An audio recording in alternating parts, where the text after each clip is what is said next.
சொல்லு, உன் பேர் என்ன? ஜானு. அது உன் செல்ல பேரு. ஜானகி. ஸ்கூல்ல அட்டெண்டன்ஸ்ல உன் பேர் என்ன? எஸ் ஜானகி தேவி. ஏன்டா கேக்குற?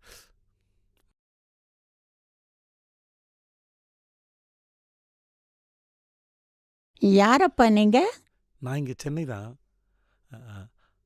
அவங்க சிங்கப்பூர்லேருந்து வந்திருக்காங்க. உங்களோட ஃபேனு. இந்நேரத்தில் உங்களை பார்க்க முடியாதுங்களா? உங்கள் வீட்டு மேலே ஒரு ஃபோட்டோ எடுத்துக்கலான்னு. ரொம்ப நல்லா பாடுவாங்க. உங்களோட பாட்டுனா அவங்களுக்கு ரொம்ப உயிர். அப்போ ஏன் இங்கே நிற்கிறீங்க? உள்ளே வாங்க.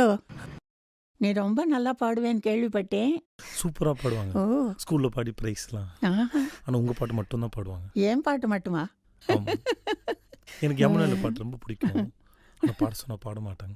கேட்டால் அது உங்கள் பாட்டு இல்லைன்னு ஐயோ, என்னம்மா இது? யார் பாட்டானாலும் நல்ல பாட்டா இருந்தா பாடணும்.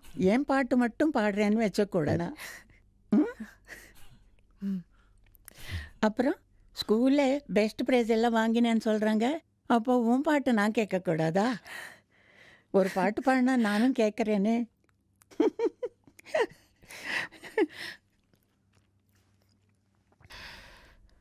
கோடையில் வாடாத கோவில் புறா காமனை காணாமல் காணும் கனா. அதே கொஞ்சம் மாடுலேஷனோட பாடினா இன்னும் நல்லா இருக்கும். கோடையில் வாடாத அத கோவில் கோவில் புறா காமனை காணாமல்